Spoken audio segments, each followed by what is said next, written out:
Le son de notification dut être rien de spécial. Juste un bip parmi les dizaines qui s'étaient succédés tout au long de sa journée de travail.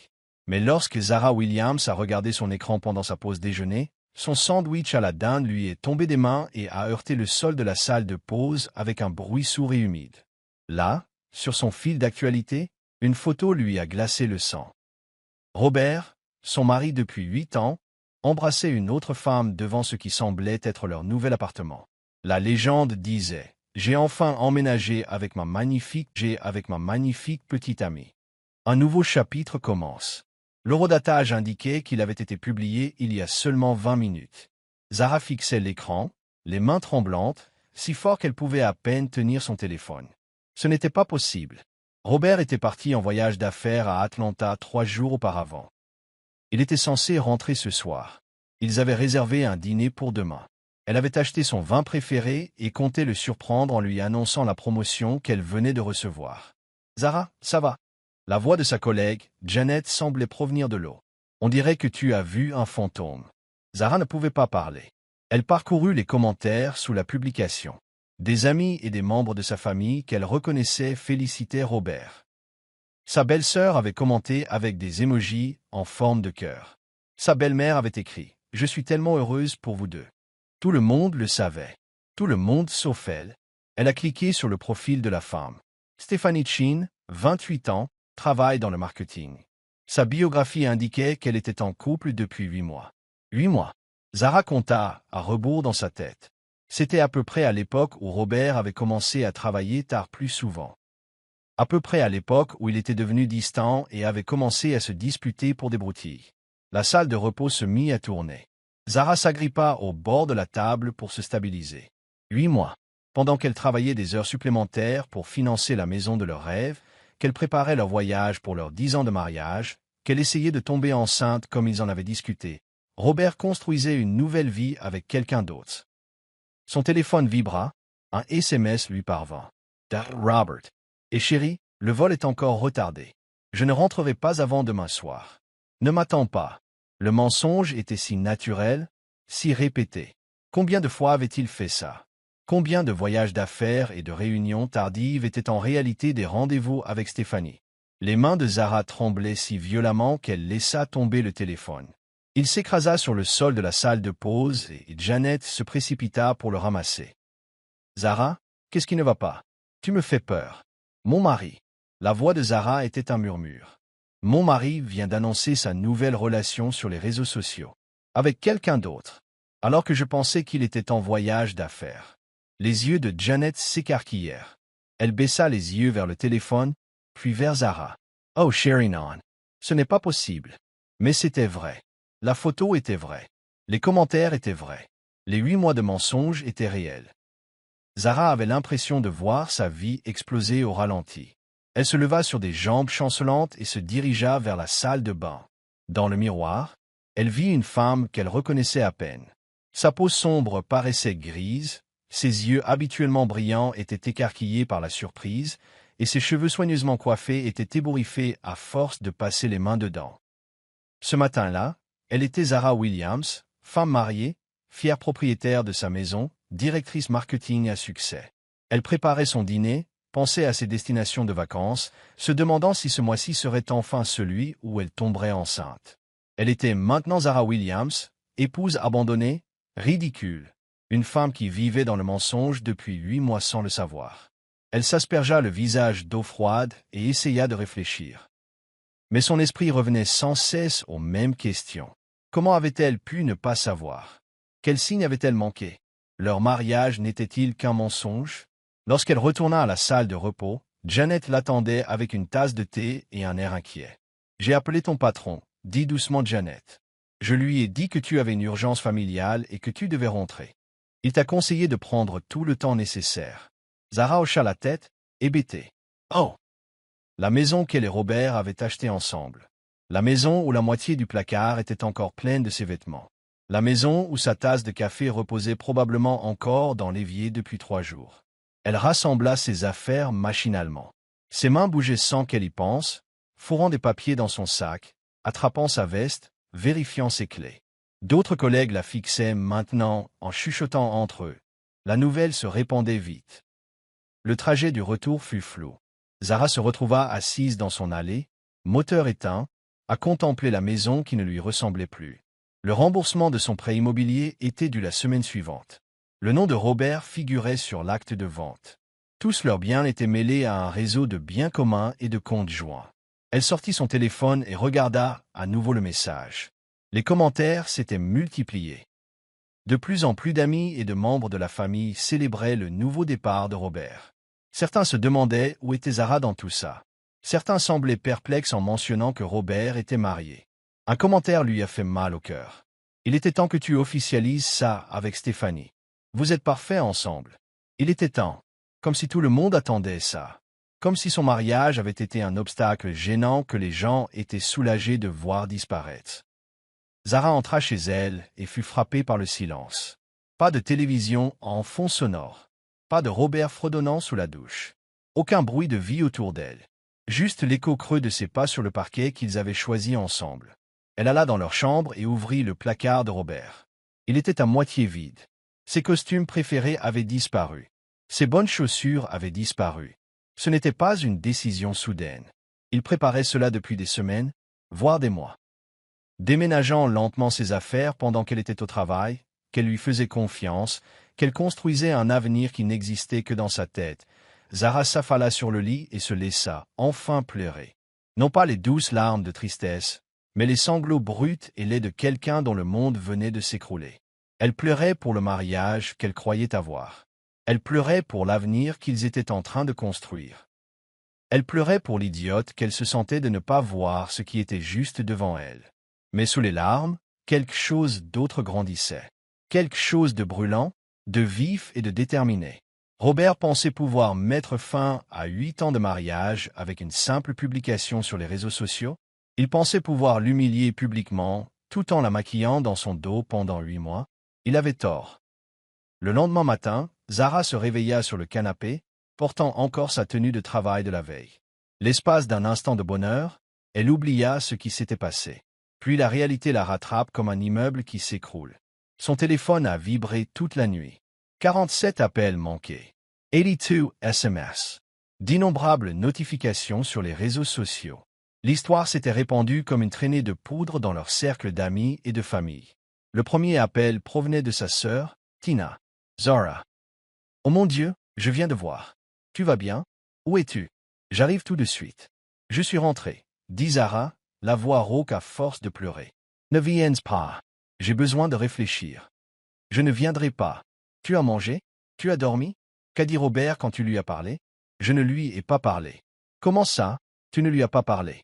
Zara, tu dois l'appeler tout de suite pour savoir ce qui se passe. Zara faillit rire. Ce qui se passait était clair. Son mari l'avait quittée pour une autre femme et l'avait annoncé au monde entier sans même prendre la peine de le dire à sa femme. Il n'y a rien à dire, Tina. Il y a tout à dire. C'est peut-être une erreur, ou peut-être que son compte a été piraté. Ou, il prépare ça depuis des mois. La voix de Zara était monotone. La moitié de ses vêtements avaient disparu du placard. Ses belles chaussures, ses costumes, son eau de Cologne. Ce n'était pas soudain. Le silence à l'autre bout du fil dura un long moment. J'arrive, dit finalement Tina. Et j'apporte à manger. Avant que Zara puisse protester, sa sœur avait raccroché. L'appel suivant venait de sa mère. Bébé, je viens de l'apprendre. Madame Henderson m'a appelé ce matin. Elle a vu sur Facebook. Comment vas-tu? Super. Le réseau de commérage de l'église s'était activé. À présent, tous les membres de la congrégation de sa mère savaient que le mari de Zara s'était enfui avec une autre femme. Je vais bien, maman. Tu ne vas pas bien. Personne ne se sentirait bien après une telle situation. Tu veux que je vienne là-haut? Sa mère habitait à 4 heures de là, dans leur ville natale. La dernière chose dont Zara avait besoin, c'était que sa mère la suive et lui pose 1 million de questions auxquelles elle n'avait pas de réponse. Non, ça va. Vraiment? Ce garçon a toujours été trop malin pour son bien, continua sa mère. Tu te souviens quand tu l'as ramené à la maison? J'ai dit à ton père que quelque chose clochait chez un homme qui souriait autant. Zara ferma les yeux. Sa mère n'avait jamais particulièrement apprécié Robert, mais elle gardait ses opinions pour elle la plupart du temps. Apparemment, elle n'avait plus de gants. Maman, je ne peux pas faire ça maintenant. Bien sûr, bébé. Appelle-moi si tu as besoin de quoi que ce soit. De n'importe quoi. Les appels continuaient d'affluer. Sa meilleure amie de fac. Ses collègues. Sa cousine en Californie. Tout le monde voulait savoir si elle allait bien, si elle avait besoin de quelque chose, s'il y avait quelque chose à faire pour l'aider. Ce qu'elle voulait, c'était que Robert réponde à son téléphone pour qu'elle puisse lui demander ce qu'il pensait faire. Mais à chaque appel, elle tombait directement sur la messagerie. Finalement, elle lui a envoyé un texto. « Il faut qu'on parle. » Tout de suite. Sa réponse est arrivée 1 heure plus tard. « Je sais que tu es contrarié. On se parlera à mon retour la semaine prochaine. » La semaine prochaine. Il prévoyait de la laisser se balancer au vent pendant une semaine entière pendant qu'il jouerait à la maison avec sa petite amie. Zara fixa le message jusqu'à ce que les mots se confondent.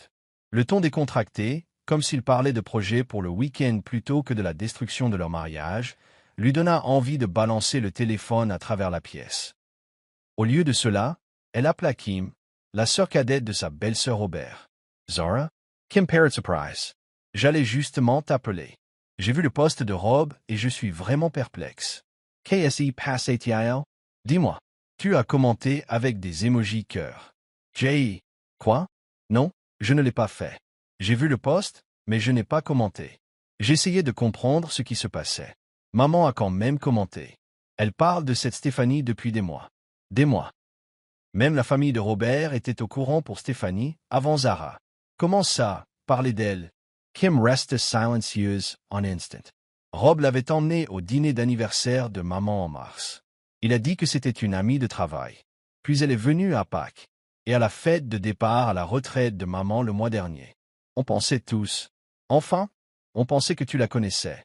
Zara se sentait mal. Robert emmenait Stéphanie à des événements familiaux depuis des mois. Sa mère, sa sœur, ses cousines, tous avaient rencontré l'autre femme. Ils pensaient tous que Zara était au courant et que, d'une certaine manière, elle l'acceptait. Kim, je n'avais aucune idée de ce qui se passait. Je pensais que Robert était en voyage d'affaires. Oh mon Dieu, Zara, on pensait. Maman a dit que toi et Rob aviez des problèmes et que vous aviez décidé de vous séparer, mais que vous le gardiez secret. Elle disait que c'était pour ça que tu n'étais pas venu aux réunions de famille ces derniers temps. Zara n'allait plus aux fêtes de famille de Robert parce qu'il avait arrêté de l'inviter. Il avait commencé à dire qu'elle était trop occupée par son travail, qu'elle n'apprécierait pas ça, ou que ce ne serait qu'un détail. Pendant ce temps, il avait amené sa petite amie. « Je dois y aller, » dit Zara. « Zara, attends. Je suis vraiment désolé. Si ce n'est pas ta faute. » Mais elle avait l'impression que tout le monde était au courant du secret, sauf elle. Comment était-elle devenue une telle étrangère dans sa propre vie? Zara passa le reste de la matinée à fouiller leurs espaces communs, à la recherche d'indices qui lui avaient échappé. Dans le tiroir du bureau de Robert, elle trouva les relevés de cartes de crédit d'un compte qu'elle ignorait. Des restaurants chers qu'elle n'avait jamais fréquentés. Des frais d'hôtel.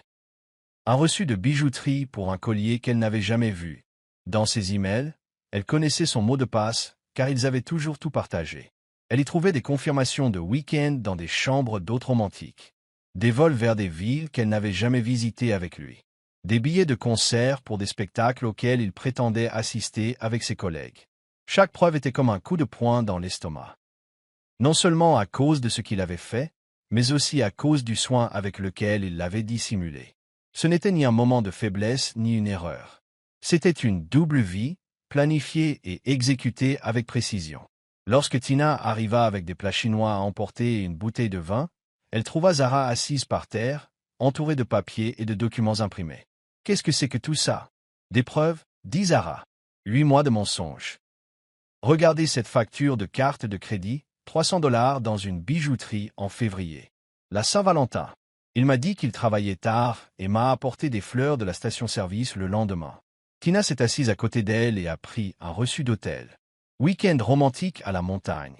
Le même week-end où il vous a dit qu'il était à cette conférence à Charlotte. Conférence. Zara Ridder-Mirmet. Il devait bien être à une conférence, en train d'apprendre de nouveaux postes. Zara. Quoi? C'est vrai. Regarde cet email. Elle m'a montré une confirmation pour un massage en couple. Le jour même, il m'a envoyé un texto pour me dire qu'il était coincé dans les embouteillages en rentrant du travail. Tina prit le journal et le lut en silence. Puis elle le reposa et serra Zara dans ses bras. « Je suis vraiment désolé, ma sœur. C'était bien pire que ce que je pensais. Zara s'est laissée prendre dans ses bras, mais elle n'a pas pleuré. Elle n'en pouvait plus. Elle était furieuse. « Il ne sentira pas comme ça, dit-elle dans l'épaule de Tina. Je ne sais pas encore comment, mais il ne sentira pas comme ça. Le troisième jour, Zara ne répondait plus au téléphone. Elle s'était déclarée malade au travail et passait son temps à faire ce qu'elle commençait à considérer comme l'enquête. Chaque relevé de carte de crédit, chaque email, chaque reçu.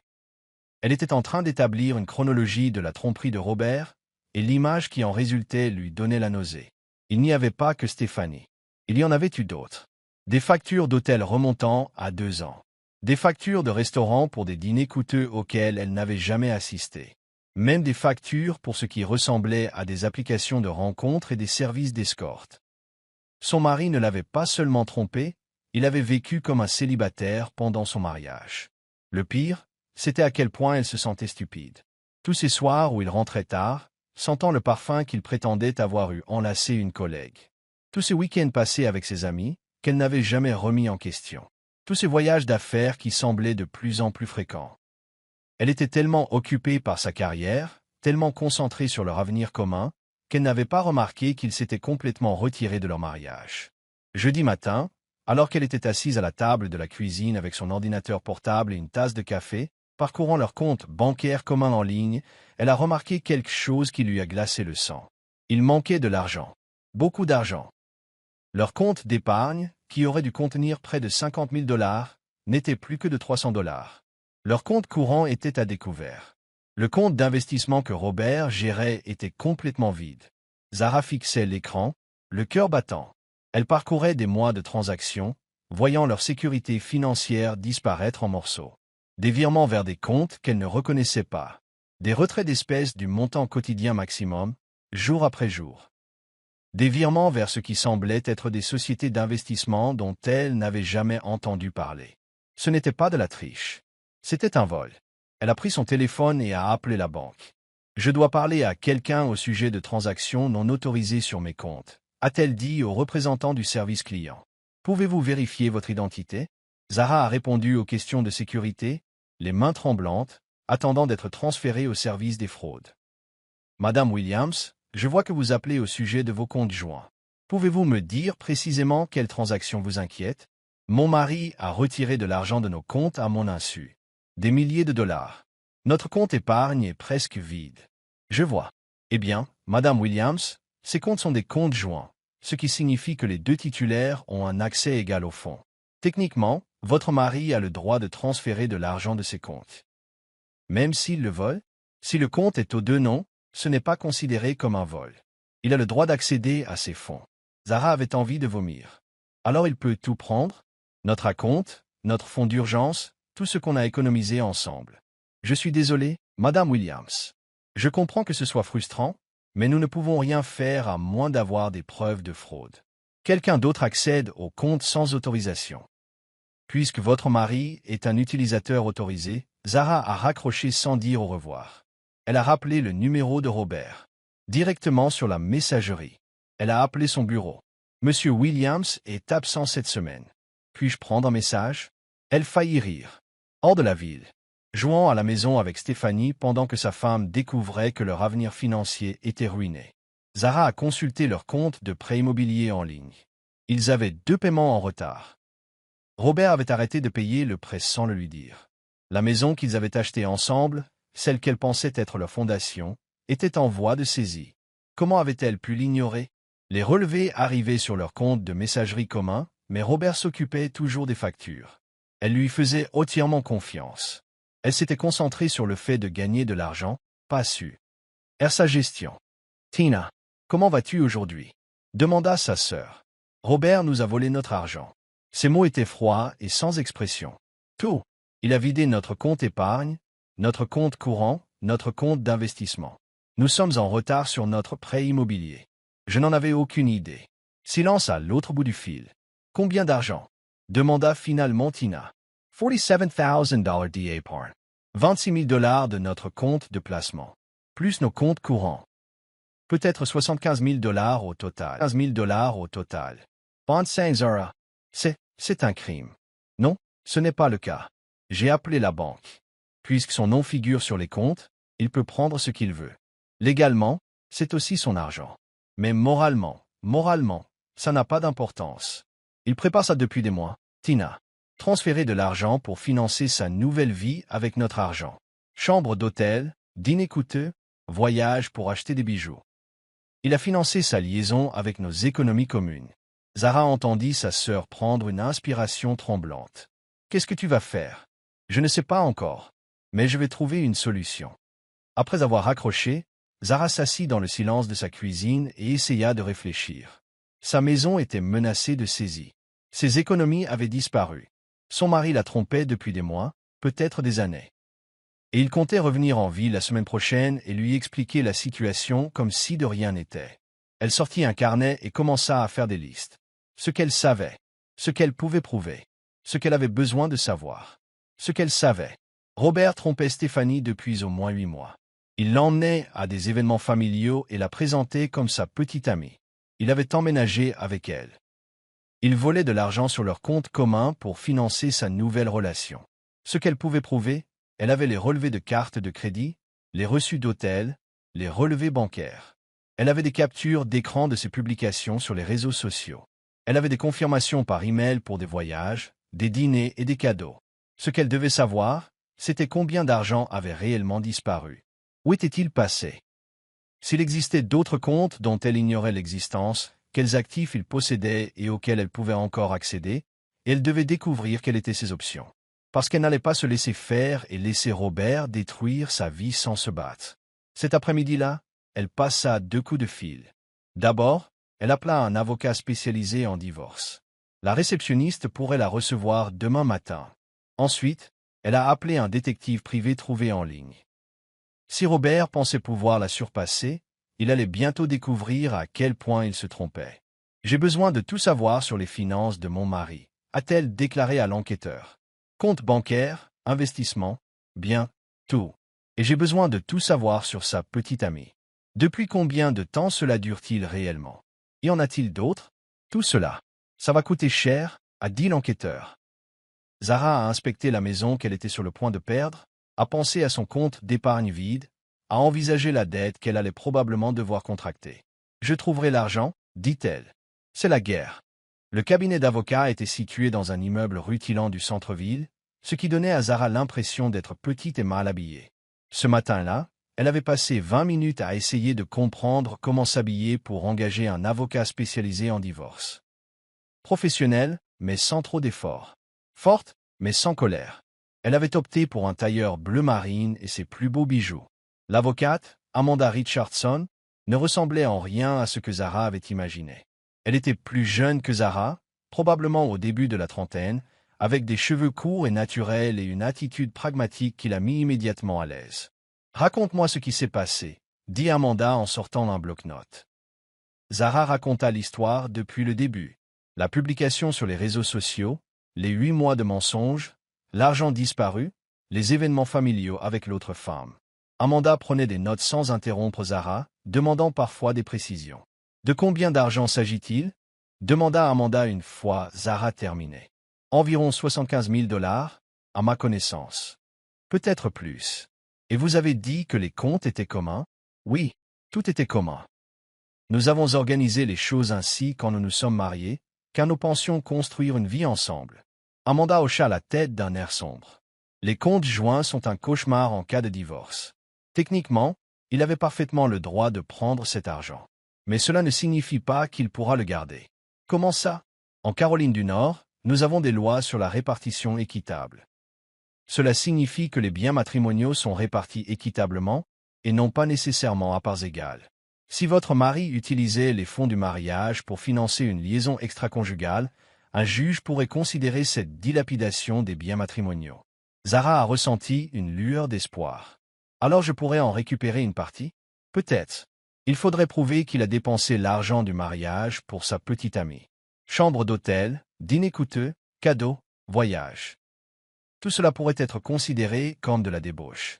Mais il nous faudrait des documents. J'en ai. Zara sortit les dossiers qu'elle avait préparés. Relevé de cartes de crédit, relevé bancaire, confirmation par email, reçu imprimé. 8 mois de documents. Amanda feuilletait les papiers, les sourcils haussés à chaque page. C'est bien, dit-elle finalement. Très bien. Votre mari a été incroyablement négligent quant à la dissimulation de ces traces. Et maintenant, que se passe-t-il? Nous demandons le divorce et nous le poursuivons pour tout ce qu'il possède. Dispersion des biens matrimoniaux, manquement à l'obligation fiduciaire, peut-être même fraude, selon ce que nous découvrirons. Mais d'abord, il faut protéger ce qui reste. Amanda a expliqué la procédure. Ils allaient demander le divorce immédiatement et une ordonnance de protection temporaire pour empêcher Robert de disposer de nouveaux biens. Ils exigeraient une divulgation financière complète. Chaque compte, chaque investissement, chaque actif qu'il possédait ou contrôlait. Et la maison? Demanda Farah. Nous l'inclurons dans la TRO. Tu ne peux pas le vendre ni le refinancer sans ton consentement. Quant aux mensualités de l'hypothèque, on pourrait peut-être obtenir une aide temporaire pour t'aider à rattraper ton retard. Et sa petite amie? Amanda sourit, mais son expression n'était pas agréable.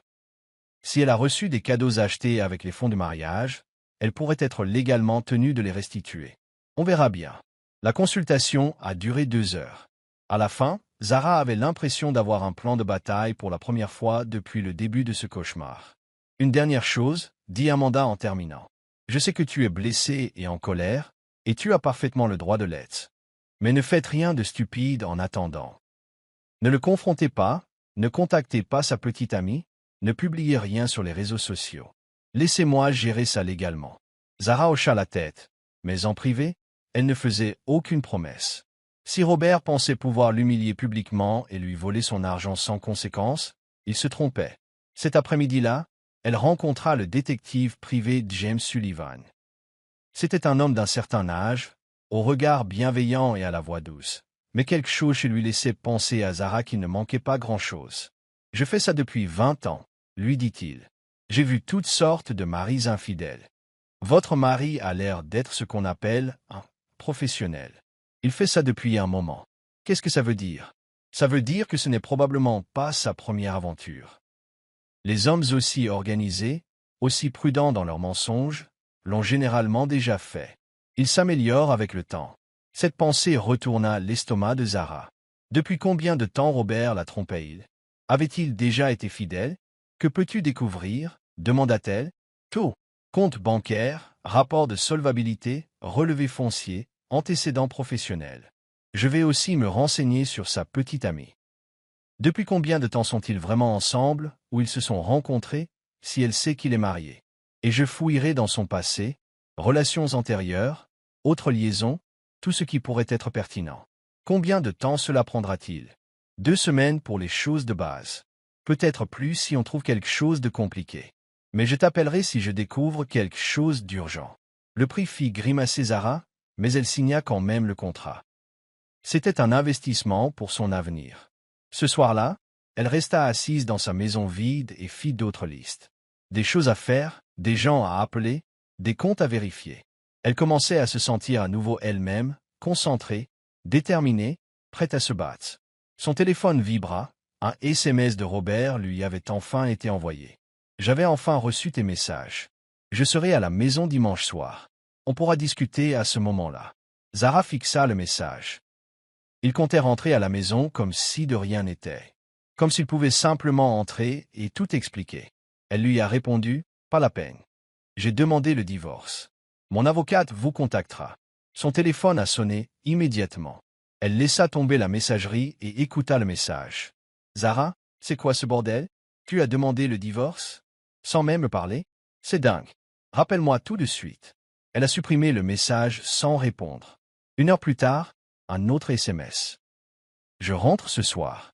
Il faut qu'on en discute entre adultes. » Zara regarda autour d'elle la maison qui serait bientôt vidée de sa présence à jamais. Elle repensa aux 8 mois de mensonges, à l'argent volé, à l'humiliation publique. Elle répondit par SMS, « Les serrures avaient été changées. Mon avocate vous contactera pour récupérer vos affaires. » C'était un mensonge, elle n'avait pas encore changé les serrures. Mais elle le ferait demain matin à la première heure. Son téléphone sonna à nouveau. Cette fois, elle répondit. On ne peut pas simplement changer les serrures. La voix de Robert était plus aiguë que d'habitude, stressée. C'est aussi ma maison. En fait, je peux. J'ai demandé une séparation de corps. Mon avocate affirme que j'ai le droit exclusif d'utiliser le domicile conjugal pendant la procédure. Encore un mensonge, mais elle commençait à s'y connaître. C'est dingue, Zara. Tu es complètement irrationnelle. Si tu pouvais me laisser t'expliquer. Explique-moi quoi? Comment tu m'as menti pendant 8 mois? Comment tu as volé 75 000 $ sur nos comptes joints? Comment tu as présenté ta petite amie à ta famille tout en leur annonçant que nous étions séparés? Silence à l'autre bout du fil. Comment le sais-tu? Demanda-t-il finalement. Je suis au courant, Robert. Les hôtels, les restaurants, les bijoux que tu lui as achetés avec notre argent. Les dîners de famille, les voyages, toute cette double vie que tu mènes. Je sais tout. Encore du silence. Il faut qu'on parle, dit-il finalement. Non, pas du tout. Il y a 8 mois, on avait besoin de parler. Maintenant, il nous faut des avocats. Elle a raccroché et éteint son téléphone. Pour la première fois depuis des jours, Zara sourit. Ça faisait du bien d'avoir l'avantage, pour une fois. Le serrurier arriva à 8 heures le lendemain matin, juste au moment où Zara finissait son café. À 9 heures, elle avait installé de nouvelles serrures sur les portes d'entrée et de derrière. Les clés de Robert n'étaient plus que des morceaux de métal inutiles. Alors qu'elle payait le serrurier, son téléphone sonna. Amanda, son avocate. L'avocat de votre mari a appelé, a dit Amanda sans préambule. Il souhaite fixer un rendez-vous pour discuter d'un accord. Déjà, j'ai déposé ma plainte hier. Il a peur. Le fait qu'il ait engagé un avocat dans la nuit et qu'il veuille régler immédiatement me montre qu'il sait qu'il a des ennuis. Son avocat est Marcus Webb. J'ai déjà eu affaire à lui. Il est compétent, mais il ne fait pas de miracle. Si votre mari a été aussi négligent que le suggèrent ces documents, Webb va lui conseiller de conclure rapidement un accord avant d'aller plus loin. Quel genre d'accord? Nous n'en sommes pas encore là. Mais le fait qu'il veuille discuter signifie qu'il est prêt à négocier. C'est tant mieux pour nous. Après avoir raccroché, Zara ressentit un mélange de satisfaction et de déception.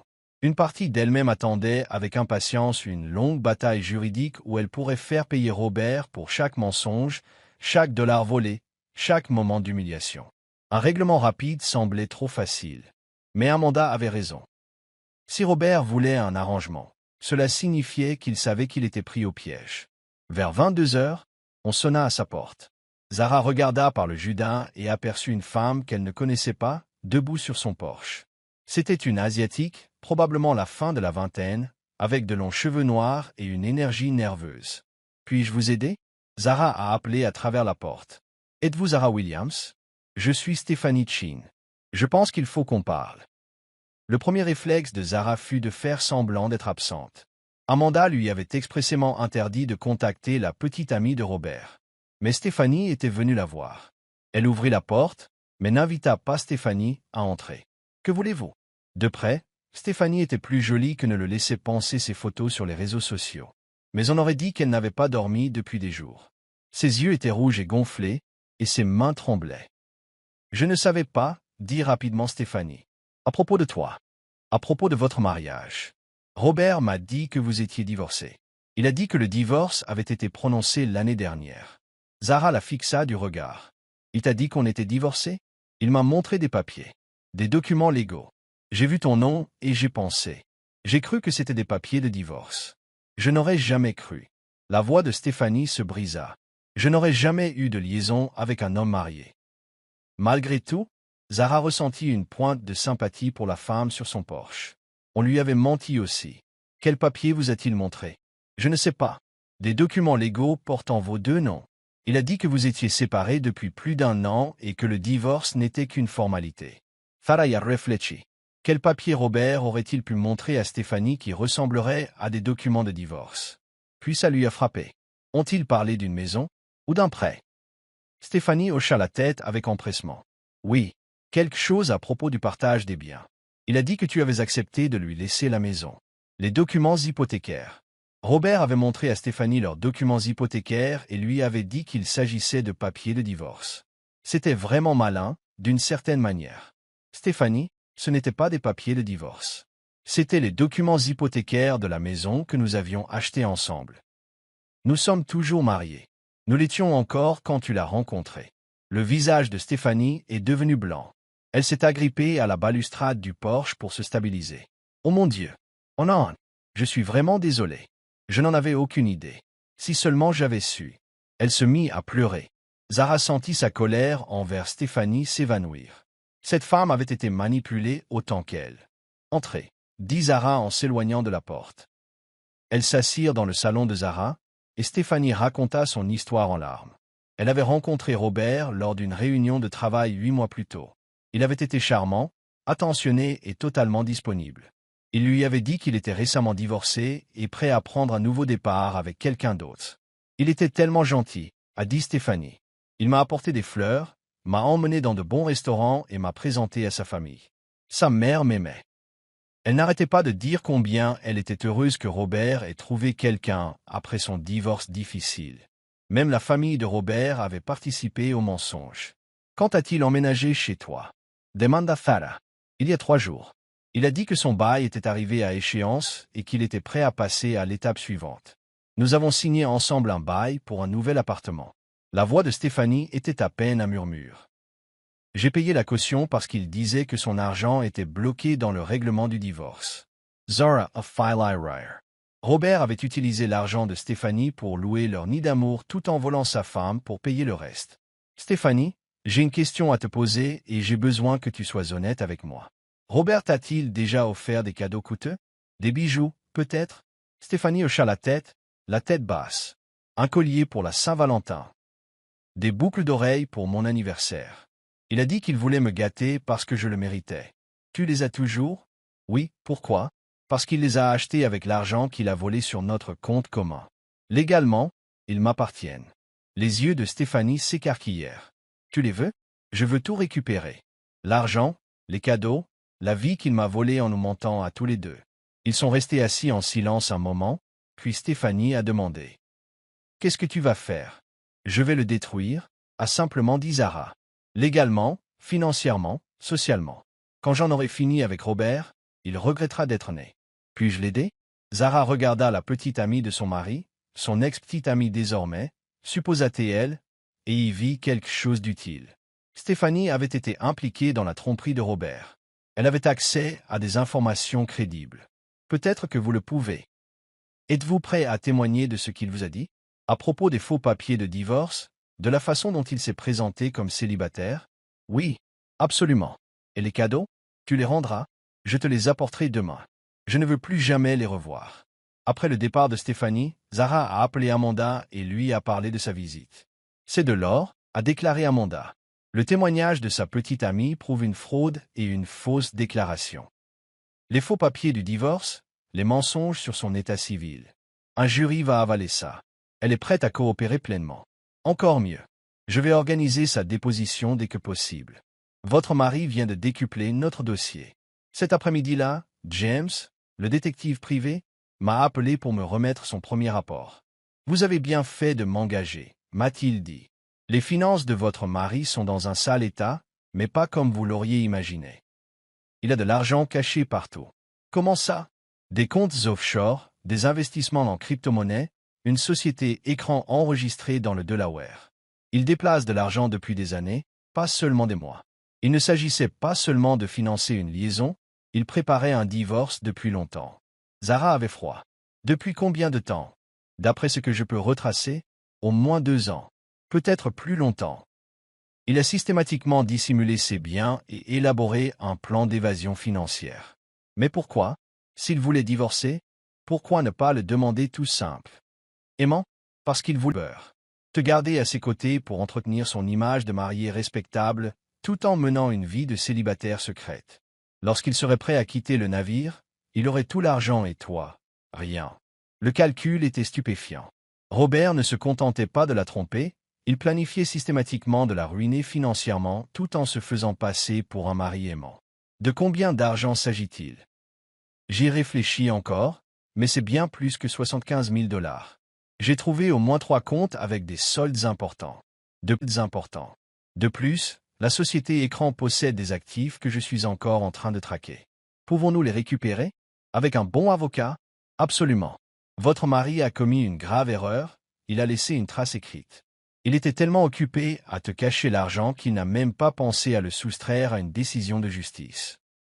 Après avoir raccroché, Zara s'est servi un verre de vin et s'est assise sur sa véranda. Pour la première fois depuis une semaine, elle se sentait véritablement pleine d'espoir. Elle n'était plus seulement une épouse abandonnée. C'était une femme avec des alliés, des preuves et un plan. Son téléphone vibra, un SMS d'un numéro inconnu lui parvint. « Ici Stéphanie. Robert vient de m'appeler en criant que tu changes les serrures et que tu demandes le divorce. Il veut que je te convainque de lui parler. Je lui ai dit d'aller se faire voir. Je pensais que tu devrais le savoir. » Zara a souri et m'a répondu « Merci. Tu es plus forte que tu ne le penses. » Quelques minutes plus tard, nouveau texto de Robert, la situation devient incontrôlable. Mon avocat dit que vous compliquez les choses plus que nécessaire. Résolvons ça entre adultes. Zara fixa le message un long moment. Robert pensait encore pouvoir s'en sortir par son charme. Il pensait toujours qu'elle était la même femme naïve qui lui avait fait une confiance aveugle pendant 8 ans. Elle m'a répondu « Je suis en train de régler ça. Avec mon avocat. Avec des preuves. On se voit au tribunal. » Puis elle a bloqué son numéro. Sa sœur a appelé alors qu'elle finissait son vin. « Comment vas-tu » demanda Tina. « Mieux que prévu.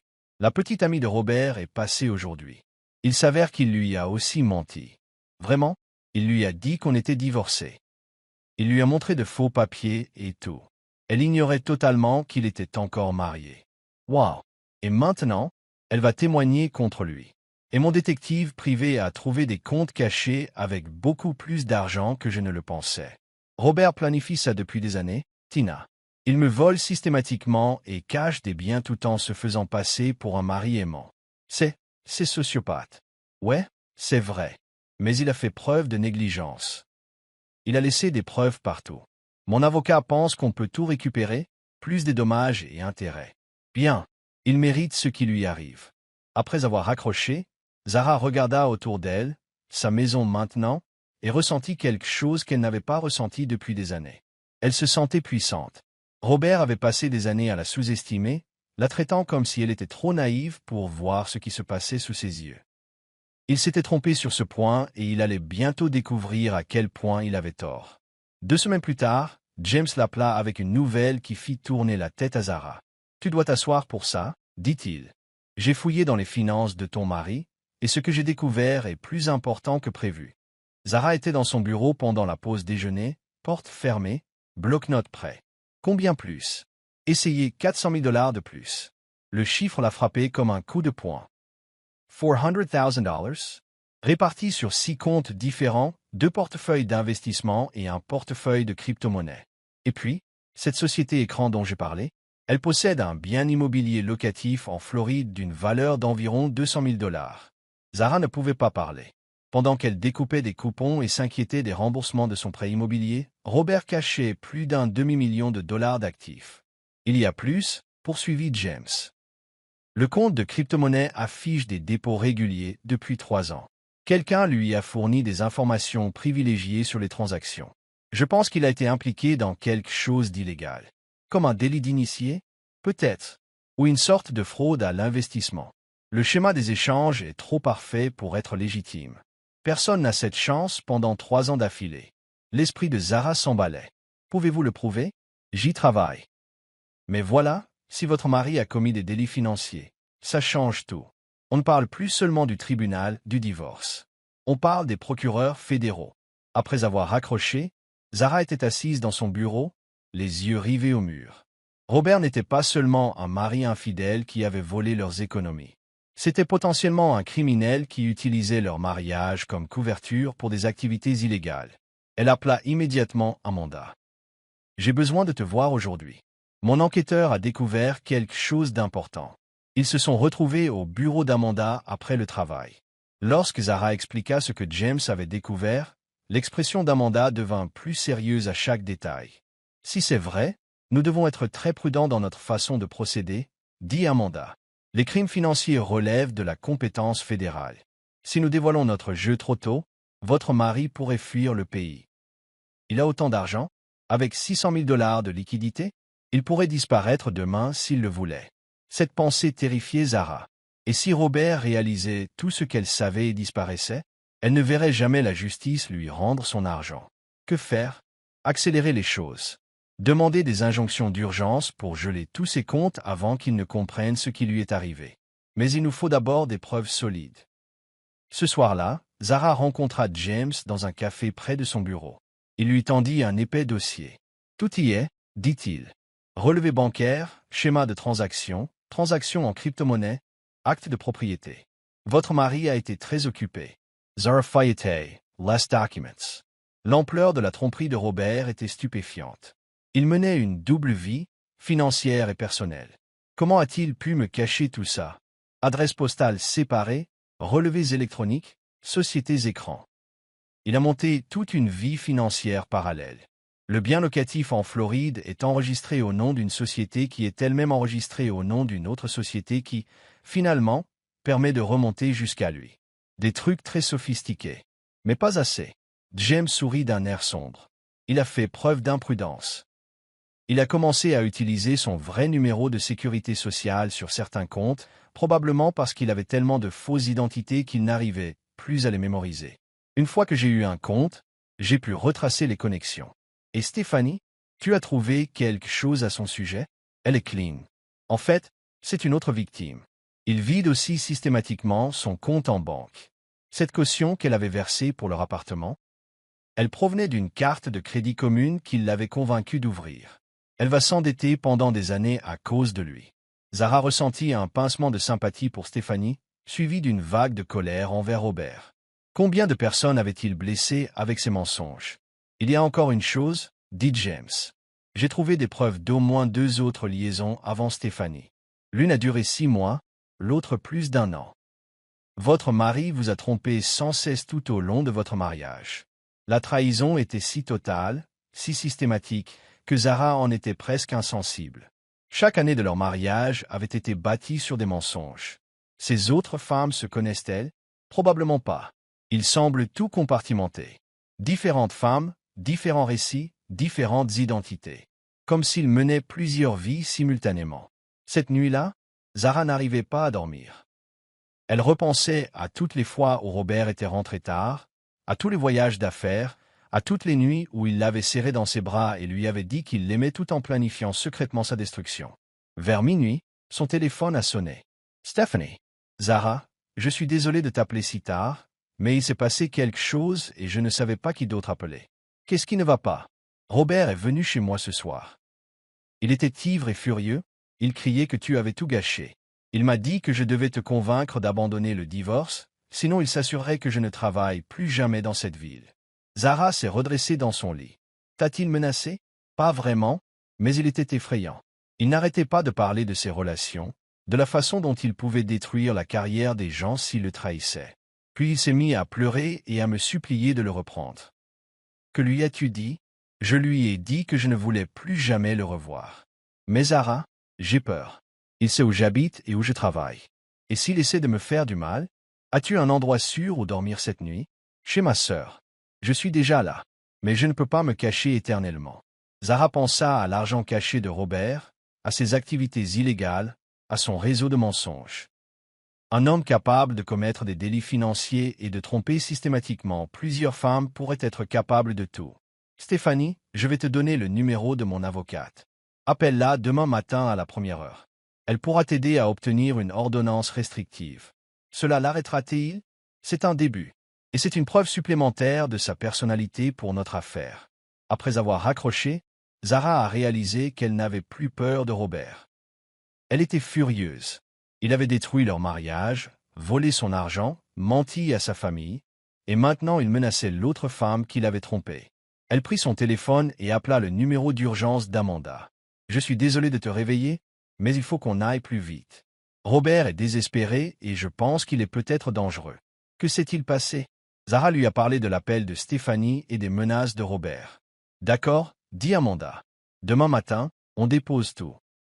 Les papiers du divorce, les ordonnances de gel des avoirs, les ordonnances de protection temporaire, tout le tralala. Si votre mari veut jouer dur, on va lui montrer à quoi ça ressemble vraiment. Et les affaires criminelles, le commerce illégal, je vais passer quelques coups de fil. Je connais un procureur spécialisé dans les délits financiers.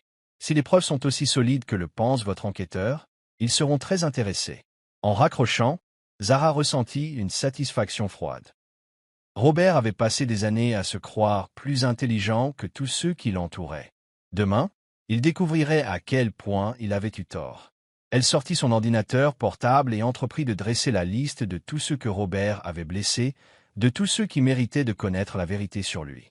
Sa famille, ses collègues, ses amis, ses autres victimes. Au matin, Robert Williams allait devenir l'homme le plus détesté de leur entourage. Et ce n'était que le début. Le lendemain matin, ce fut comme le calme avant l'ouragan. Zara arriva au bureau d'Amanda à 8 heures précises, armée de toutes les preuves rassemblées par James et d'une détermination d'acier. « C'est aujourd'hui le grand jour », dit Amanda en étalant des documents sur sa table de conférence. « Nous déposons une demande de divorce, une demande de protection d'urgence des biens, une pension alimentaire temporaire et une ordonnance restrictive. D'ici midi, votre mari n'aura plus accès à un seul centime de son argent caché. Qu'en est-il de l'enquête criminelle? J'ai parlé à la procureure adjointe Sarah Chen hier soir. Elle s'intéresse de près aux activités financières de votre mari. Si la moitié des découvertes de votre enquêteur sont vraies, Robert risque d'être inculpé au niveau fédéral pour fraude électronique, blanchiment d'argent et fraude fiscale. Farah ressentit un frisson de satisfaction. Combien de temps faudra-t-il avant qu'il soit arrêté? Ces choses-là prennent du temps. Mais elle ouvre immédiatement une enquête. Ils commenceront par ses comptes de crypto-monnaie. Ce sont les plus faciles à tracer. Pendant qu'Amanda préparait les documents juridiques, Zara, assise dans la salle de conférence, réfléchissait à la manière de gérer l'aspect personnel de sa vengeance. Robert l'avait humilié publiquement avec son annonce sur les réseaux sociaux. Il était temps de lui rendre l'appareil. Elle sortit son téléphone et ouvrit sa liste de contacts. Le patron de Robert, ses collègues, ses copains de golf, ses amis de fac. Des gens qui pensaient le connaître, qui le respectaient, mais qui ignoraient totalement quel genre d'homme il était vraiment. Son premier appel fut adressé à la mère de Robert. « Bonjour, Madame Williams. C'est Zara. »« Zara, ma chérie, je suis ravi que tu aies appelé. Robert nous a parlé de la séparation, mais j'espérais que vous pourriez arranger les choses. Tu sais combien nous t'aimons. » La manipulation était époustouflante. Robert avait annoncé à sa famille leur séparation, mais il avait présenté la chose comme une séparation mutuelle et temporaire. « Madame Williams, je dois vous dire quelque chose d'important. Robert et moi ne sommes pas séparés. Nous divorçons parce qu'il a une liaison depuis 8 mois. Il emmène sa petite amie à des fêtes de famille et en parle à tout le monde. Le silence à l'autre bout du fil s'est prolongé pendant un long moment. C'est impossible, ma chérie. Robert ne le ferait jamais. Il a emménagé avec elle il y a 3 jours. Il a annoncé leur relation sur les réseaux sociaux sans me prévenir au préalable. J'ai appris la nouvelle comme tout le monde. Mais il a dit que vous aviez convenu de vous séparer, que vous vous concentriez sur votre carrière. Il vous a menti, Madame Williams, tout comme il m'a menti. Et à sa petite amie qui nous croyait déjà divorcés. Un autre long silence. Je dois te rappeler, dit finalement Madame Williams, la voix tremblante. L'appel suivant de Zara était destiné au patron de Robert, M. Patterson, qu'elle avait rencontré lors de plusieurs événements d'entreprise au fil des ans. Zara, ravi d'avoir de vos nouvelles. Comment ça va? En fait, M. Patterson, je vous appelle au sujet de Robert. Je pensais que vous deviez savoir qu'il utilisait les ressources de l'entreprise à des fins personnelles.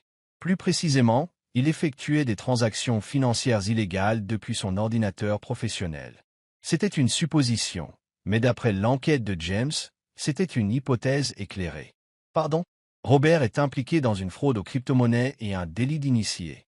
Le FBI ouvre une enquête. Vous devriez peut-être vérifier son ordinateur et ses activités de trading pendant vos heures de travail. Zara, ce sont des accusations très graves. Elles le sont. Et elles sont vraies. J'ai des documents si vous souhaitez les consulter. À la fin de ces appels, Zara avait parlé à une douzaine de personnes de l'entourage professionnel et personnel de Robert. Son patron, ses partenaires de golf, son colocataire d'université, désormais homme d'affaires prospère, son restaurant préféré où il était connu pour ses généreux pourboires et son charme. Elle ne leur a menti à aucun d'entre eux. Elle leur a simplement dit la vérité sur les affaires de Robert, ses délits financiers et la tromperie systématique dont il faisait preuve envers tous ceux qui lui faisaient confiance. Vers midi, Amanda a appelé pour donner des nouvelles. C'est fait. Le tribunal a gelé tous les comptes de Robert dans l'attente des résultats de l'enquête. Il ne peut plus accéder à son argent caché, ni vendre ses biens, ni transférer aucun actif. Il est financièrement bloqué. A-t-il déjà été signifié? L'huissier le recherche. Mais le plus intéressant, c'est qu'il n'est ni chez sa petite amie, ni à son bureau, ni au téléphone. C'était comme s'il avait disparu. Un frisson parcourut l'échine de Zara. Tu crois qu'il a fui? Peut-être. Ou peut-être qu'il se cache en attendant de trouver sa prochaine solution. De toute façon, il n'a pas accès à son argent, donc il ne peut pas aller bien loin. Cet après-midi-là, Stéphanie a appelé. Zara, il se passe quelque chose de bizarre. Robert m'appelle depuis le matin pour me supplier de le laisser revenir. Il dit que tu es devenue folle et que tu as gelé ses comptes en banque, qu'il a besoin d'un endroit où dormir. Qu'est-ce que tu lui as dit? Je lui ai dit que non. Mais ensuite, il a commencé à me proposer de l'argent. Beaucoup d'argent. Il a dit qu'il avait caché de l'argent dont tu ignorais l'existence et qu'il me donnerait 50 000 $ si je le laissais rester chez moi une semaine. 50 000 $ en liquide. Robert était mieux préparé à ce scénario que Zara ne l'avait imaginé. Tu étais d'accord? Bien sûr que non. Mais j'ai enregistré la conversation. J'ai pensé que tu aimerais l'entendre. Stéphanie s'est avérée une alliée précieuse. Non seulement elle a pleinement coopéré à l'affaire, mais elle a aussi activement contribué à rassembler des preuves contre Robert. Envoyez-le à mon avocat. C'est la preuve qu'elle dissimulait des biens au tribunal. Ce soir-là, Zara était assise dans son salon lorsque la sonnette retentit. Par le Judas, elle aperçut un policier sur son porche. « Madame Williams, je suis l'agent Martinez. Nous essayons de remettre les papiers du divorce à votre mari, mais nous ne parvenons pas à le localiser.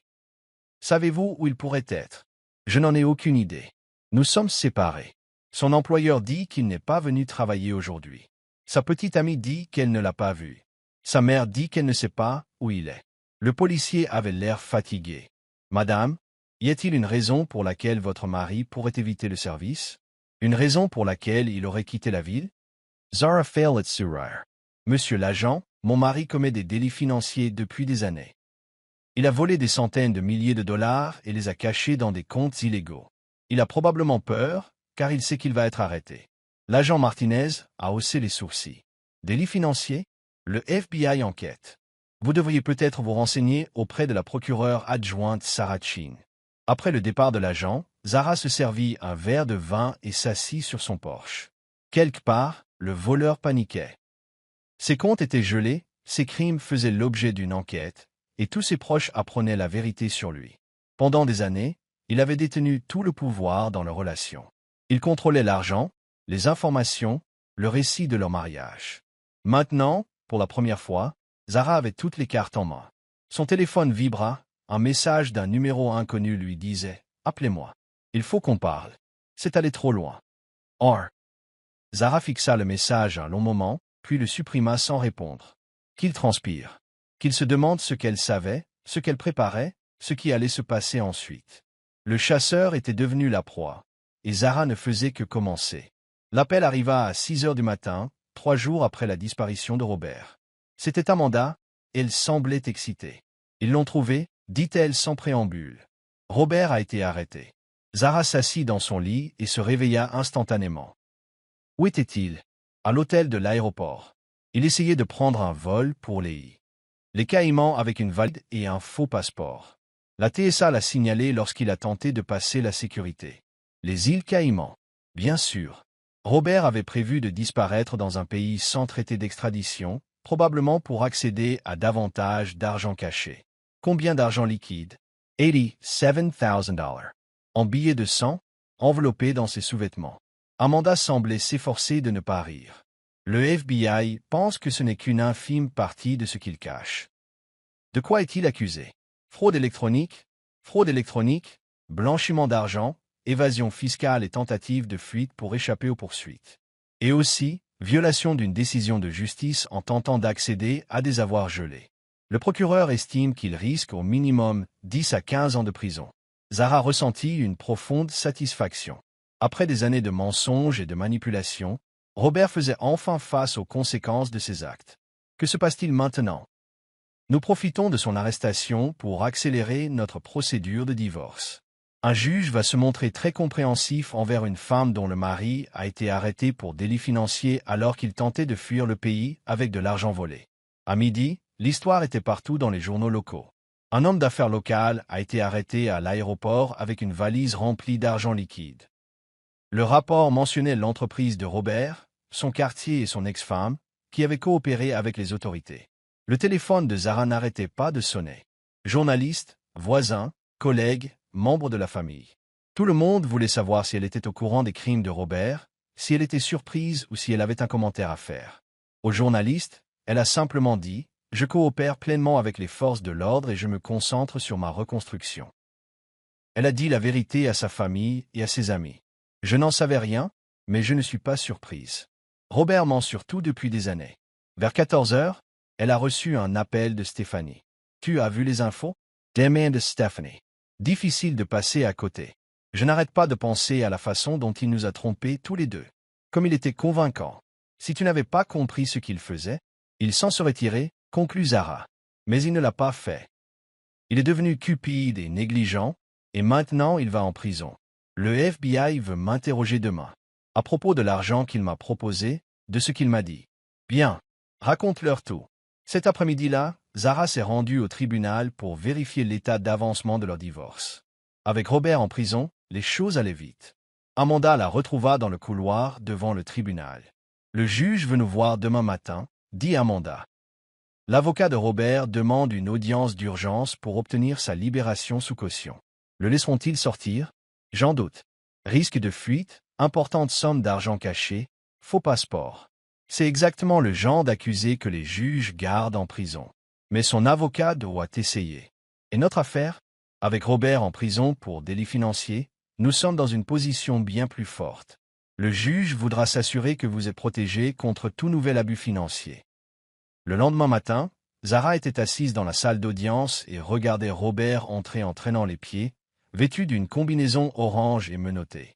Il paraissait plus petit qu'elle ne se souvenait de son âge. La prison ne lui avait pas été tendre en seulement 4 jours. Lorsqu'il la vit, leurs regards se croisèrent à travers la salle d'audience. L'espace d'un instant, elle revit l'homme qu'elle avait épousé, celui qu'elle avait aimé, en qui elle avait eu confiance et avec qui elle avait construit sa vie. Puis elle se souvint des mensonges, du vol, de la destruction systématique de tout ce qu'ils avaient partagé. L'avocat de Robert, Marcus Webb, plaidait pour sa libération sous caution. « Votre honneur, mon client est un homme d'affaires respecté, profondément attaché à la communauté. Oui, il a pris de mauvaises décisions financières, mais il ne risque pas de fuir. Maître, » a interrompu le juge, « votre client a été arrêté à l'aéroport avec 87 000 $ en liquide et un faux passeport. Comment cela ne risque-t-il pas de fuir? Le passeport était destiné à un voyage d'affaires. Aux îles Caïmans, avec une valise pleine d'argent. Sous le coup d'une enquête fédérale. Le juge semblait sceptique. La libération sous caution lui avait été refusée. Les épaules de Robert s'affaissèrent. Il devait rester en prison jusqu'à son procès. Ce fut ensuite au tour d'Amanda de parler de son divorce. Votre honneur, Madame Williams a découvert que son mari avait systématiquement volé des biens matrimoniaux pour financer une liaison extraconjugale, tout en dissimulant des fonds supplémentaires sur des comptes illégaux. Elle demande une pension alimentaire d'urgence et un divorce accéléré pour adultère et malversation financière. Le juge a examiné le dossier préparé par Amanda. Madame Williams, aviez-vous connaissance des délits financiers de votre mari? Farah se leva. Non, votre honneur. Je lui faisais entièrement confiance. Je n'avais aucune idée qu'il volait nos comptes communs ou qu'il cachait de l'argent dans des placements illégaux. Et vous coopérez avec l'enquête fédérale? Oui, votre honneur. Complètement. Le juge acquiesça. Compte tenu des circonstances, j'accorde à Madame Williams l'usage exclusif temporaire du domicile conjugal, une pension alimentaire temporaire de 4 000 $ par mois et j'accélère la procédure de divorce. Les avoirs cachés de M. Williams resteront gelés en attendant l'issue des 2 affaires. 4 000 $ par mois. Plus que ce que Zara gagnait à son travail. Entre cela et son salaire, elle serait à l'aise financièrement pour la première fois depuis des années. En quittant le tribunal, Amanda prit Zara à part. Il y a autre chose. Le procureur veut vous proposer un marché. Quel genre de marché? Il recommandera la peine maximale pour Robert si vous acceptez de témoigner sur ses escroqueries financières pendant votre mariage. Ils veulent montrer un schéma de fraude et de manipulation. Zara n'a pas hésité. Oui, absolument oui. Ce soir-là, Elle était assise dans sa cuisine, un verre de vin et un bloc-notes à la main, prenant des notes pour son témoignage. Chaque mensonge, chaque dollar volé, chaque instant de manipulation dont elle se souvenait. Robert avait passé des années à la rabaisser, à la faire douter d'elle-même, à lui faire croire qu'elle avait de la chance de l'avoir. Il lui avait volé son argent, sa confiance et des années de sa vie. Mais il ne lui avait pas volé sa force. Et maintenant, elle allait enfin utiliser cette force pour s'assurer qu'il paie pour chaque crime qu'il avait commis. Son téléphone vibra, un SMS de Tina lui parvint. Elle avait vu les nouvelles. « Comment vas-tu » Zara réfléchit à la question. « Comment va-t-elle » Elle était en instance de divorce avec un homme qu'elle aimait depuis 8 ans. Elle témoignait contre son mari dans une affaire pénale fédérale. Sa vie entière avait basculé en quelques semaines. Mais elle était aussi libre. Libérée des mensonges, libérée de la manipulation, libérée d'un mariage fondé sur la tromperie. Elle m'a répondu, mieux que je ne l'avais été depuis des années. Et pour la première fois depuis le début de ce cauchemar, c'était tout à fait vrai. 6 mois plus tard, Zara était assise devant un tribunal fédéral et assistait à la condamnation de son ex-mari à 12 ans de prison. Le juge n'a pas été indulgent. « Monsieur Williams, vous avez systématiquement escroqué plusieurs victimes, dont votre épouse, votre petite amie et vos associés, » a déclaré le juge. « Vous avez fait preuve d'un mépris total pour la loi et pour ceux qui vous faisaient confiance. Cette peine reflète la gravité de vos crimes. » Robert paraissait pâle et abattu dans son uniforme de prisonnier. Ses costumes coûteux et son sourire charmeur avaient disparu depuis longtemps, remplacés par le regard creux d'un homme qui avait tout perdu. Le divorce avait été prononcé 3 mois plus tôt. Zara avait obtenu la maison, la moitié des biens légitimes de Robert et la restitution de l'argent qu'il avait volé sur leur compte joint. L'argent caché de ses activités illégales servirait à rembourser ses autres victimes, mais il restait suffisamment d'argent pour assurer la sécurité financière de Zara pour la première fois de sa vie d'adulte. Plus important encore, elle avait retrouvé l'estime de soi. Après la condamnation, Zara avait déjeuné avec Stéphanie dans un café du centre-ville. Elles étaient devenues des amies inattendues au fil de cette épreuve, liées par leur expérience commune d'avoir été trompées par le même homme. « Comment te sens-tu » demanda Stéphanie tandis qu'elle s'installait dans leur box. Soulagée, Zara répondit franchement. « C'est enfin fini. Il ne peut faire de mal à personne pendant les 12 prochaines années. Je n'arrête pas de penser à ce qui aurait pu être différent si tu n'avais pas compris ce qu'il faisait. Il aurait tout pris et aurait disparu. On serait tous les deux fauchés et il vivrait la belle vie quelque part dans les Caraïbes. » Stéphanie remuait son café pensivement. « Je te remercie encore. De ne pas m'avoir détesté, de m'avoir aidé à traverser tout ça. Je sais qu'il aurait été plus facile de me blâmer. Toi aussi, tu as été une victime. Il t'a menti autant qu'il m'a menti. Pourtant, tu aurais pu me faire vivre un enfer, et au lieu de ça, tu m'as donné l'impression d'avoir un allié. » C'était vrai. Zara aurait pu déverser sa colère sur Stéphanie, faire de l'autre femme la méchante de son histoire. Mais cela aurait donné à Robert encore plus de pouvoir sur leurs deux vies. « Et toi, quelle est ta prochaine étape » demanda Zara. « Je retourne en Californie. Nouveau départ, nouveau travail, loin de tous ses souvenirs. » Stephanie Surratt. « Et toi ? Je pense créer ma propre entreprise de conseil. J'ai assez d'argent maintenant pour prendre des risques et j'en ai assez de travailler pour d'autres. Ça a l'air parfait. Après tout ce que tu as traversé, tu mérites de construire quelque chose qui t'appartient entièrement. » Ce soir-là, Zara était assise sur sa véranda avec un verre de vin et regardait le coucher du soleil. Son téléphone a sonné, sa mère l'appelait pour prendre de leurs nouvelles hebdomadaires. « Comment s'est passée ta journée, ma puce ?»« 12 ans. Tu as 12 ans. Bien. Cet homme a détruit assez de vies. Peut-être qu'il aura le temps de réfléchir à ce qu'il a fait. » Elles ont parlé un moment de l'avenir, des projets d'entreprise de Zara, de la fierté de sa mère pour sa force face à cette épreuve. Après avoir raccroché, Zara a repensé à son parcours. 6 mois plus tôt, elle était une épouse naïve, confiante et sans complexe. Elle était dépendante financièrement, manipulée émotionnellement et complètement inconsciente des mensonges qui entouraient son quotidien. Maintenant, elle était financièrement indépendante, émotionnellement forte et parfaitement consciente de sa valeur. Son téléphone vibra, un SMS provenant d'un numéro inconnu lui parvint. Pendant un instant, son cœur s'emballa. Robert la contactait-il depuis la prison? Mais le message provenait de James, son détective privé, qui avait appris la condamnation. « Tu Tu devrais être fier de toi. Elle était fière. Fière d'avoir riposté, fière d'avoir découvert la vérité, fière d'avoir fait en sorte que Robert subisse les conséquences de ses actes. Mais plus que cela, elle était enthousiaste quant à l'avenir. Pour la première fois depuis des années, elle construisait une vie qui lui appartenait entièrement. Pas de mensonges, pas de manipulation. Personne ne contrôlait ses finances ni ses choix. Alors que le soleil se couchait derrière les arbres de son jardin désormais financé par l'argent récupéré grâce aux arnaques de Robert, Zara dressa mentalement la liste de tout ce qu'elle souhaitait accomplir l'année suivante. Créer son cabinet de conseil. Voyager là où elle avait toujours rêvé d'aller. Peut-être prendre un cours de cuisine ou apprendre une nouvelle langue. Sortir à nouveau avec quelqu'un quand elle serait prête à faire confiance à quelqu'un d'autre. Les possibilités semblaient infinies. Son téléphone a sonné à nouveau. Cette fois, c'était Tina. J'ai vu les nouvelles. 12 ans. 12 ans, confirma Zara. Comment te sens-tu? C'était la même question que Stéphanie avait posée, la même question que tout le monde se posait. Comment se sentait-elle? Libre, dit Zara.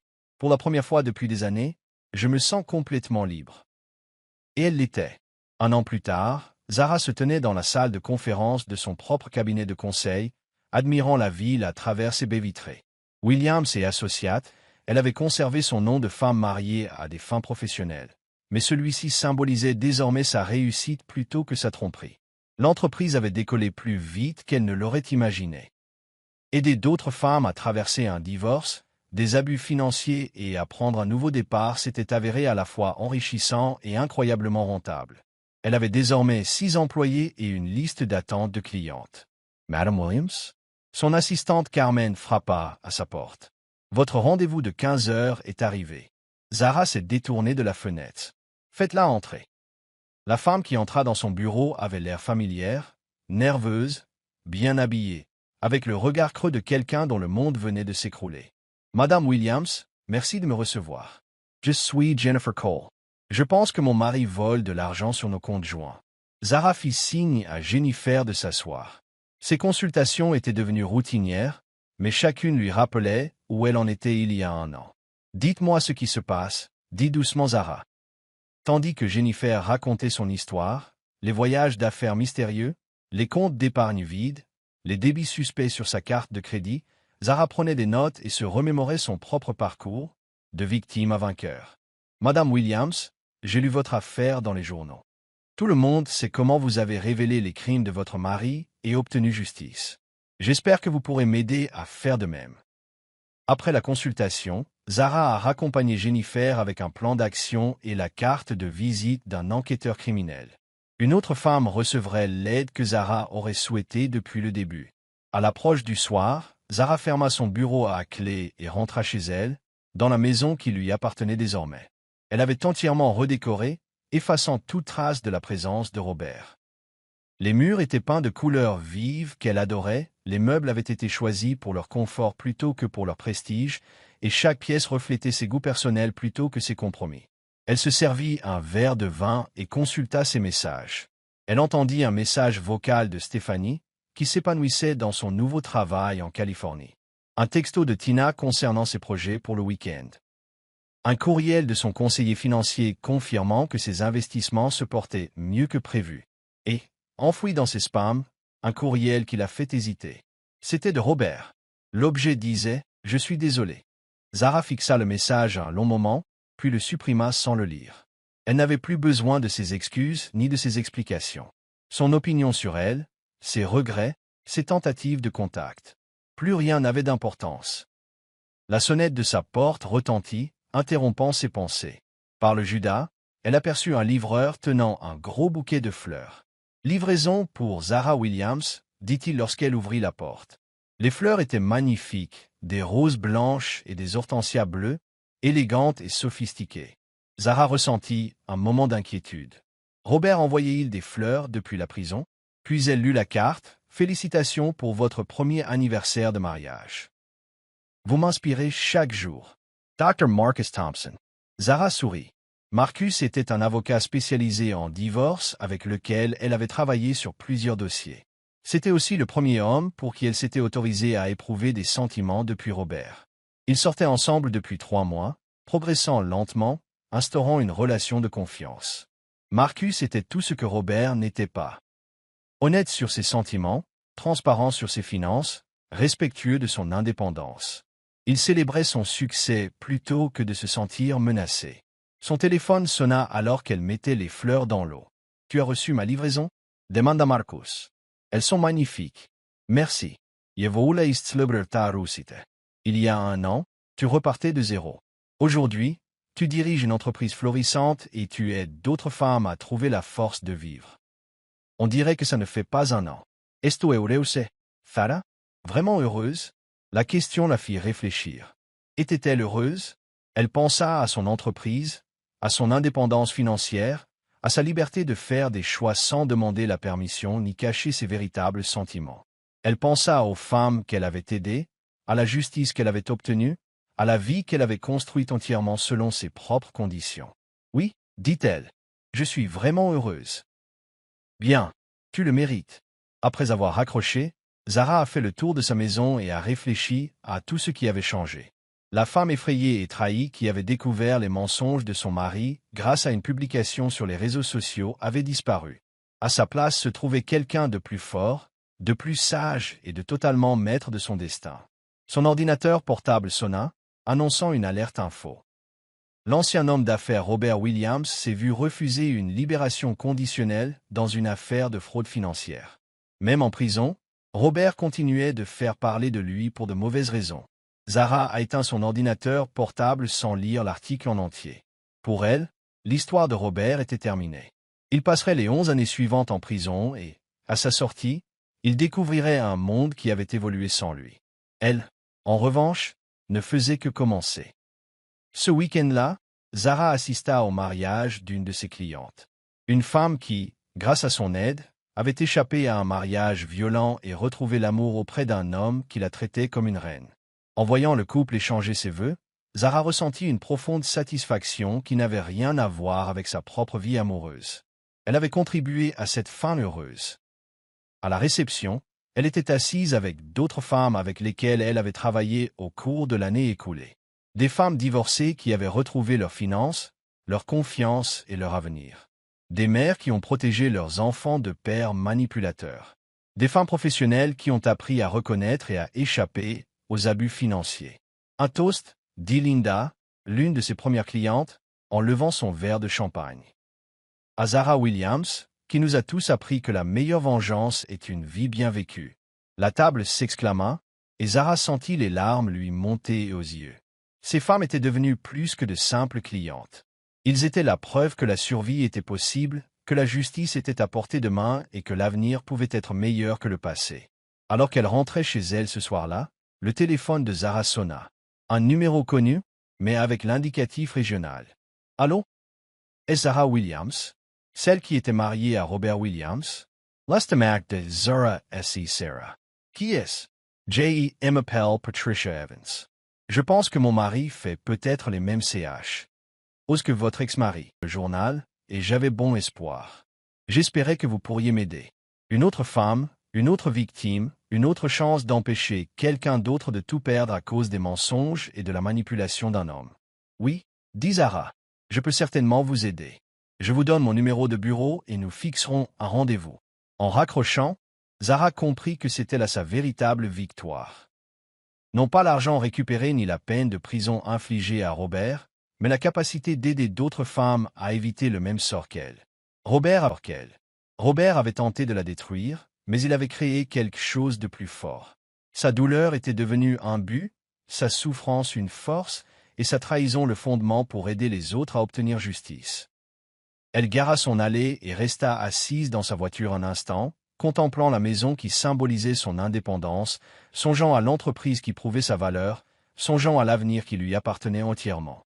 Robert l'avait larguée, pensant se débarrasser de quelque chose d'inutile. Au lieu de cela, il l'avait libérée pour qu'elle devienne tout ce qu'elle était censée être. Et cela, pensa Zara en approchant de sa porte d'entrée, était la plus douce des vengeances.